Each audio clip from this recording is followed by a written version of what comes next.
As a former officer, my life changed dramatically the day I answered a call about a woman with an armed intruder in her home. We hurried to the location and upon arrival, discovered the front door ajar. With caution, we entered, conducting a meticulous search, hoping against hope that the woman was alive. However, as we climbed the stairs, our hopes were dashed. We encountered her lifeless body. It seemed we were just minutes too late. The encounter with death is always jarring, and this instance was particularly poignant. After securing the scene, we summoned the forensics team, but the subsequent events were what truly unraveled my life. In an unfortunate turn of events, my brother's fingerprints were discovered on the woman's body, casting him as the main suspect. That night, my world crumbled, and I sought refuge in alcohol. Delving further into the case, it came to light that the victim had once been romantically involved with my brother, a fact that soon became the focal point of the investigation. To provide some background on my older brother, Adam, he was the family's charmer, the proverbial golden boy. From his earliest days, he possessed the knack for achieving his desires without sullying his hands. As the largest and eldest on the playground, he adeptly leveraged his stature, often persuading peers to carry out tasks on his behalf. Once, at the age of 8 or 9, Adam coveted a shiny new remote-controlled car that a classmate had brought to school. Rather than taking it himself, he persuaded some younger children to swipe it during recess, with the lure of playing with it later. They followed his instructions, and Adam observed from a distance as the car was snatched. Upon the discovery of the theft, Adam feigned innocence, volunteering to help search for the car, all the while aware of its whereabouts. At home, the pattern repeated itself. When a $50 bill disappeared from our dad's wallet, Adam quickly volunteered to search for it. He scoured the house thoroughly, while our parents observed with admiration, oblivious to the possibility of his guilt.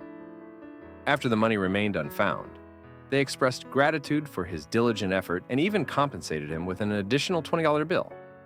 Adam had a way with our parents. He was impeccable in their eyes, and he exploited this repeatedly. With age, his allure intensified, but so did his carelessness. As a teenager, he grew less vigilant in concealing his misdeeds. He began associating with a tougher group, neglecting school, indulging in cigarettes behind the gym, and seeking out mischief for the sheer excitement. When he was about 18, he and his friends decided to break into the school after hours, just for the challenge. They smashed a window, ransacked classrooms, and spray-painted graffiti on the walls. They got caught, of course. The school had cameras, and the police were at our door soon after. Our parents were in shock, but not angry. They were more upset that their good son could be accused of such a thing. When the police left, Adam shrugged it off as no big deal. Our parents didn't even raise their voices. They sat him down and gently asked him to do better, with no punishment, no grounding, not even a stern word. It was the same story every time. He'd nod along, promise to do better, and then be out the door the next night, back with the same crowd, testing how much he could get away with. But now, fast forward to the present. The evidence against Adam was mounting. The crime scene techs found his fingerprints on the woman's clothes, and they matched perfectly.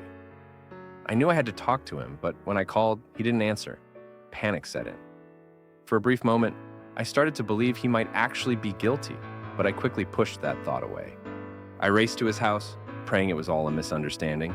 Upon my arrival, the scene was chaotic. It appeared he had hastily packed and fled, clothing strewn about, drawers pulled out, and an open, empty safe. It was evident he was fleeing. The department initiated an extensive manhunt. His image was broadcasted on every news channel, with every officer in the city on the lookout for him. I found myself conflicted between my duties as a police officer and my loyalty as a brother. The thought of him being a murderer was inconceivable, yet the evidence was irrefutable. As days went by without a trace of him, I found myself sleep-deprived and hardly eating. My life seemed to be falling apart. Then a breakthrough occurred. A motel manager from the edge of town reported a sighting. A man resembling my brother had checked in using a false identity. I arrived swiftly, my heart racing. While we encircled the building, I hoped I wouldn't be the one to handcuff him. After knocking on the door and a lengthy wait, it slowly opened. My brother emerged looking worn and pale, as if he hadn't slept for days. However, it was the desperation in his eyes that struck me the most. He implored me to trust him, vehemently denying the accusations. Desperate for my assistance, he maintained his innocence. I wanted to believe him, but the evidence was overwhelming. His fingerprints were on the weapon, the timeline matched, and there was his history with the woman. Everything pointed to him, and there were no other suspects. The trial was one of the hardest things I've ever had to endure. Watching the prosecution lay out their case was like being stabbed repeatedly. They painted my brother as a cold-blooded killer, someone who had snapped and taken his anger out on his ex-girlfriend. The defense tried to poke holes in the prosecution's case, but it wasn't enough. I sat there day after day, feeling like I was living in a nightmare. My brother kept trying to reach out to me, but I didn't know what to do. I was torn between my duty as an officer and my love for my brother. As the trial dragged on, the toll it took on everyone was palpable. My parents were devastated. My colleagues didn't know how to approach me, and I felt like I was losing myself. I couldn't sleep or think straight. All I could do was keep searching for something, anything, that might prove his innocence. But the truth was staring me in the face. The day the verdict was delivered, my world fell apart. Adam was found guilty on several charges, including first-degree murder, breaking and entering, and assault with a deadly weapon. He received a life sentence without the possibility of parole. As he was escorted away in handcuffs, I felt an overwhelming sense of despair. Subsequently, I found it impossible to continue my duties as a police officer.